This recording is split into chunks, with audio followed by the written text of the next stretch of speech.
ಕುಂಭಮೇಳದಲ್ಲಿ ಸ್ನಾನ ಮಾಡಿದ್ರೆ, ಮಹಾಕುಂಭದಲ್ಲಿ ಅಮೃತ ಸ್ನಾನವನ್ನ ಮಾಡಿದ್ರೆ, ಶಾಹಿ ಸ್ನಾನ ಅಂತ ನಾವೇನ್ ಕರಿತೀವಿ, ಆ ಸ್ನಾನ ಮಾಡಿದ್ರೆ ಪಾಪಗಳೆಲ್ಲ ನಾಶವಾಗೋದು ನಿಜವಾ ಅಂತ ಅನೇಕರು ಪ್ರಶ್ನೆ ಕೇಳ್ತಾರೆ. ಈ ಪ್ರಶ್ನೆ ನಾನು ನೀವು ಅಷ್ಟೇ ಕೇಳೋದಲ್ಲ, ಸ್ವತಃ ಪಾರ್ವತಿಗೂ ಈ ಪ್ರಶ್ನೆ ಇತ್ತು ಅಂತ ಹೇಳಲಾಗುತ್ತೆ. ಪಾರ್ವತಿ ಒಂದಿನ ಶಿವನನ್ನ ಈ ಪ್ರಶ್ನೆ ಕೇಳಿದ್ಲಂತೆ. ಕುಂಭ ನಡೀತಾ ಇದೆ, ಲಕ್ಷಾಂತರ ಕೋಟ್ಯಂತರ ಜನ ಬರ್ತಾರೆ, ಅವರು ಸ್ನಾನ ಮಾಡ್ತಾರೆ, ಅವ್ರ ಪಾಪಗಳೆಲ್ಲ ನಾಶ ಆಗ್ಬಿಟ್ರೆ ಎಲ್ಲ ಸ್ವರ್ಗ ತುಂಬ ಹೋಗ್ಬಿಡತ್ತಲ್ಲ, ಮುಂದೇನು ಗತಿ ಅಂತ ಕೇಳಿದಾಗ ಶಿವ ಹೇಳ್ದ ಹಾಗಾಗೋದಿಲ್ಲ, ಬಾ ನಾನು ತೋರಿಸ್ತೀನಿ ನಿನಗೆ, ಪ್ರತ್ಯಕ್ಷವಾಗಿ ತೋರಿಸ್ತೀನಿ ಅಂತ ಹೇಳಿ ಪಾರ್ವತಿಯನ್ನು ಕರ್ಕೊಂಡು ಕುಂಭಮೇಳ ನಡೆಯುವಂತ ಜಾಗಕ್ಕೆ ಬಂದ. ಅಮೃತ ಸ್ನಾನದ ದಿನವೇ. ಆಗ ಶಿವ ಅತ್ಯಂತ ಕೆಟ್ಟ ರೋಗದಿಂದ ಬಳಲ್ತಾ ಇರುವಂತಹ ಗಂಡನಾಗಿ, ಪಾರ್ವತಿ ಆತನ ಹೆಂಡತಿಯಾಗಿ ಕುಂಭಮೇಳದ ಸ್ನಾನ ನಡೆಯುವಂತ ಸ್ವಲ್ಪ ದೂರದಲ್ಲಿ ಹೋಗಿ ಇಬ್ರು ಕೂತ್ಕೊಂಡ್ರು. ಶಿವ ಪಾರ್ವತಿಯ ತೊಡೆ ಮೇಲೆ ಮಲ್ಕೊಂಡಿದ್ದ.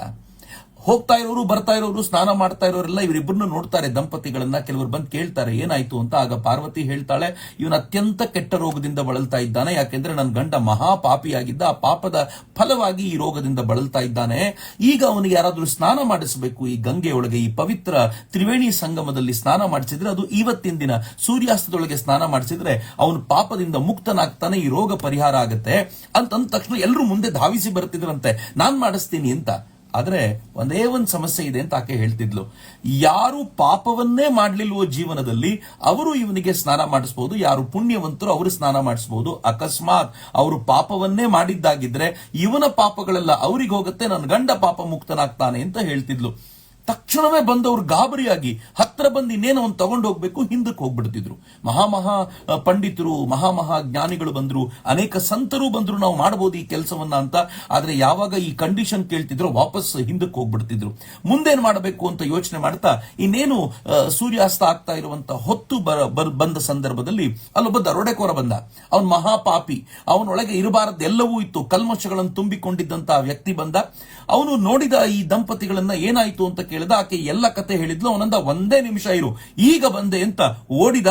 ಆ ತ್ರಿವೇಣಿ ಸಂಗಮದಲ್ಲಿ 3 ಬಾರಿ ಮುಳುಗು ಹಾಕಿ ಓಡಿ ಬಂದವನೇ ಆಕೆಯ ಗಂಡನನ್ನ, ಅಂದ್ರೆ ಶಿವನನ್ನ ತಾನು ಕೈಯಲ್ಲಿ ಹೊತ್ಕೊಂಡ, ತಗೊಂಡೋಗಿ ತ್ರಿವೇಣಿ ಸಂಗಮದಲ್ಲಿ ಮುಳುಗಿಸಿ ಕರ್ಕೊಂಡು ಬಂದು ರೋಗಮುಕ್ತನಾಗಿರುವಂತಹ ಶಿವನನ್ನ ಕಂಡು ಬಹಳ ಪ್ರೀತಿಯಿಂದ ಆನಂದದಿಂದ ನಮಸ್ಕಾರ ಮಾಡಿದ.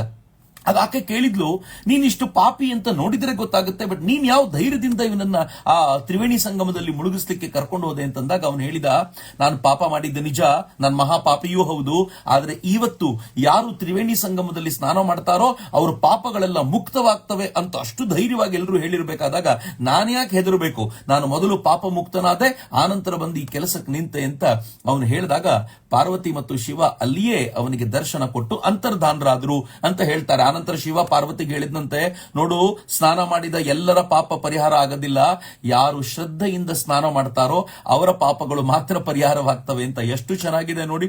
ನಾವೆಲ್ಲರೂ ಕುಂಭಮೇಳಕ್ಕೆ ಹೋಗ್ಲಿಕ್ಕೆ ಟಿಕೆಟ್ ಮಾಡಿಸ್ಕೊಂಡಿದ್ದೀವಿ. ಕೆಲವರು ಟ್ರೈನ್ ಟಿಕೆಟು, ಕೆಲವರು ಫ್ಲೈಟ್ ಟಿಕೆಟು, ಕೆಲವರು ಟಿವಿಯಲ್ಲಿ ನೋಡಿ, ಕೆಲವರು ಯೂಟ್ಯೂಬ್ಗಳಲ್ಲಿ ನೋಡಿ ಹೋಗಬೇಕು ಅಂತ ಧಾವಿಸ್ಕೊಂಡು ಹೋಗ್ತಿದ್ದಾರೆ.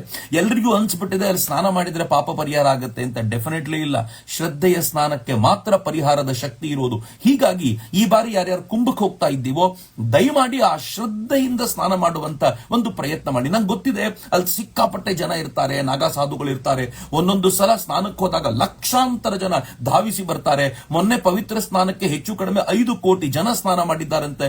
5 ಕೋಟಿ ಜನ ಸ್ನಾನ ಮಾಡ್ತಾ ಇರುವಾಗ ಅಲ್ಲೆಲ್ಲೋ ಕೊಳಕು ಕಾಣುತ್ತೆ, ಮತ್ತೇನೋ ಕಾಣುತ್ತೆ, ನಾನು ಹೋಗ್ಲೋ ಬೇಡ ಅಂತ ಅನ್ನಿಸ್ತಿರುತ್ತೆ. ಆದ್ರೆ ಮನಸ್ಸಿನಲ್ಲಿ ಶ್ರದ್ಧೆ ಇರಲಿ. ಇದು ನನ್ನ ಪರಂಪರೆಯಿಂದ ಪೂರ್ವಜರೆಲ್ಲ ಹೇಳ್ಕೊಂಡು ಬಂದಿರುವ ಸಂಗತಿ. ಆದ್ದರಿಂದ ಇಲ್ಲಿ ಸ್ನಾನ ಮಾಡಿದ್ರೆ ಪಾಪನಾಶವಾಗತ್ತೆ ಎನ್ನುವಂತ ಆ ಧೈರ್ಯದಿಂದ, ಶ್ರದ್ಧೆಯಿಂದ ಯಾರು ನೀರಿಗೆ ಇಳಿತಾರೋ, 3 ಮುಳುಗು ಹಾಕ್ತಾರೋ ಅವರ ಪಾಪನಾಶ ಮಾತ್ರ ಆಗೋದು, ಉಳಿದವ್ರದ್ದು ಎಲ್ಲರದ್ದು ಅಲ್ಲ. ಇದು ಬರೀ ತ್ರಿವೇಣಿ ಸಂಗಮಕ್ಕೆ ಮಾತ್ರ ಅಲ್ಲ, ಗಂಗೆಗೂ ಅನ್ವಯವಾಗುತ್ತೆ, ಪ್ರತಿಯೊಂದು ತೀರ್ಥದಲ್ಲೂ ಅನ್ವಯವಾಗುತ್ತೆ. ಯಾವಾಗ ಆ ತೀರ್ಥವನ್ನ ಶ್ರದ್ಧೆಯಿಂದ ನಾವು ತಗೋತೀವೋ ಆಗ ಮಾತ್ರ ಪಾಪ ಪರಿಹಾರ ಆಗುತ್ತೆ ಅಂತ. ಈ ಬಾರಿಯ ಕುಂಭಮೇಳಕ್ಕೆ ಹೋದಾಗ ಈ ತರದೊಂದು ಶ್ರದ್ಧೆ ನಮ್ಮ ಮನಸ್ಸಿನಲ್ಲಿ ಇರಲಿ ಅನ್ನೋದನ್ನ ಮರೆಯೋದು ಬೇಡ. ಕುಂಭಮೇಳದಲ್ಲಿ ಸಿಗೋಣ. ನಮಸ್ಕಾರ.